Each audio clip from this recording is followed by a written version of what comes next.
오늘 만날 책은 박완서 산문집 나를 닮은 목소리로 해서 읽어드리겠습니다. 아무렇지도 않은 마을들. 광주를 기점으로 해서 섬진강 일대의 오밀조밀 예쁜 마을들을 기웃거리기도 하고 쉬어가기도 하는 여행의 맛을 들인 것은 처음에 그 고장을 그런 방법으로 안내해준 곽재구 시인 덕이다. 그 고장에서 나서 그 고장에 살고 있는 시인의 고향 사랑은 버리고 떠나고 나서 그리는 허풍과 미선이 섞이지 않은 진국스러운 것이어서 믿을만 했다. 딴 사람들하고 그 고장을 여행할 때면 나도 모르게 시인의 섬진강 사랑이 옮아 붙은 것처럼 그의 흉내를 내서 열을 올리곤 했다. 또한 만난 적은 없지만 섬진강 시인 김용택의 영향도 빼놓을 수 없다. 수려한 산천의 기가 빼어난 시인을 낳았으니 시인의 복인가. 시인으로 하여 무심한 삼천이 넋과 신명을 얻었으니 산천의 영광인가 아지 못하겠어라. 올봄 백꽃이 한창일 때도 그 일대를 여행한 일이 있건만 이 글을 위해 가을에 다시 한번 다니러 가면서 곽 시인에게 전화를 걸었다. 혹시 또 한번 안내를 부탁할 수 있을까 해서였다. 시인하고 동행을 하면 다른 사람하고 갈 때보다 훨씬 더 아름답고 은근한 속내를 드러내 보여줬다고 생각되어서였다. 스스러운 집을 방문할 때 이왕이면 잘 아는 사람하고 같이 가면 친절한 대접도 받고 떡 하나라도 더 얻어먹을 수 있을 것처럼 여겨지는 것과 같은 심정이었다. 바쁜 시인이 회의 승낙을 해줘서 글을 반쯤은 쓴 것처럼 마음이 놓였지만 계절적으로 좀 어중간한 게 마음에 걸렸다.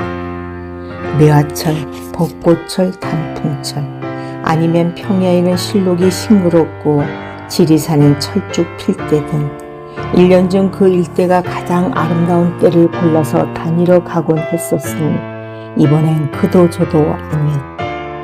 묵더위도 가시고 굳은 날도 깨끗이 갠 상쾌한 날이었지만 단풍을 기대하기엔 아직 이른 때였다. 서울에도 짙푸른 여름의 잔영이 고스란히 남아있는데 남쪽은 더할 것 같았다. 그러나 역시 섬진강변이었다. 푸른 나무들 사이로 보이는 추수를 앞둔 논의 빛깔은 수시로 아 하는 감탄사가 절로 나올 만큼 아름다웠다. 우리 민족이 가장 좋아하는 빛깔이 바로 저 빛깔이 아니었을까 싶게 그 빛깔은 단순한 신미안을 넘어 더할 나위 없이 깊은 평화와 만족감을 안겨주었다. 우리 길을 마냥 따라오는 코스모스 또한 가을눈을 바탕색으로 하여 바라볼 수 있어서인지 그 자태가 그렇게 간드러질 수가 없었다. 보성 강변에 있는 아무렇지도 않은 마을에 들렀다. 지붕은 거의 슬레이트 기와였지만 석가래와 기둥이 반듯한 정갈한 집들이 모여있는 마을이었다. 이끼 낀 돌담을 둘러친 집도 여러 채 남아있어서 반가웠다. 혹시 이런 집에 남아있는 노부모가 양회담으로 고친 집이 부러워서 도시에 사는 자식들한테 아쉬운 소리를 하시면 어쩌나 하는 괜한 염려도 되었다. 매꽃 넝쿨이 올라간 돌담 위에 걸린 낫달이 쨍하게 푸른 하늘에 번질듯이 부드러워 보였다. 대문이 따로 없어 마당인지 길인지 분명치 않은 곳에 백일홍, 맨드라미, 금자나, 봉숭아, 도라지, 깨꽃, 기생초 등이 선연하게 그러나 아무도 안 가꾸는 야생초처럼 아무렇지도 않게 피어있다. 내 유년기의 꽃들이었다. 이름을 알 수 있어서 반가운 꽃들이었다. 이름을 안다는 건 얼마나 좋은 일인가. 그냥 들른 마을이 너무 아무렇지도 않아서인지 다음에는 목적을 정하고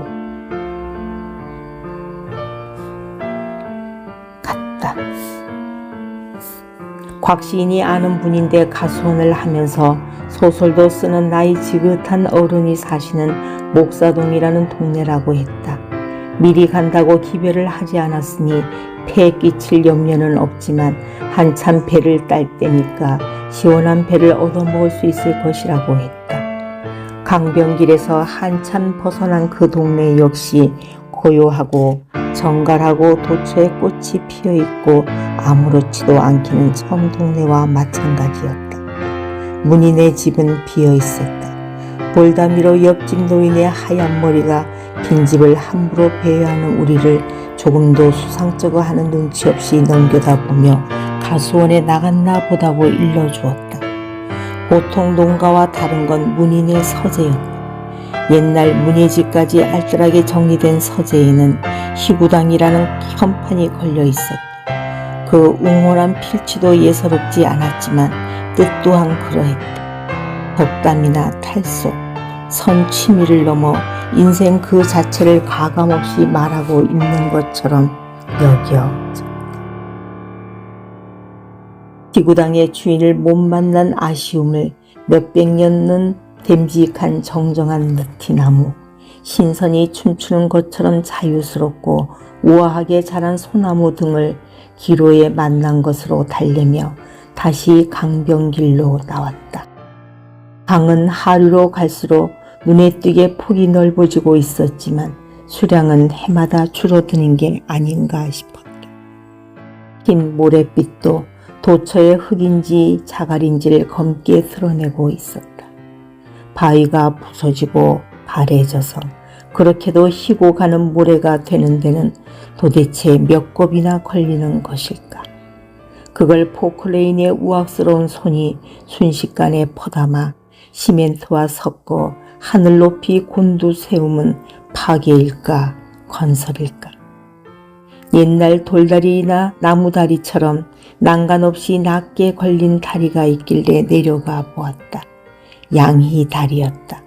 그러나 다리 한가운데서 내려다본 섬진강은 역시나 섬진강이었다.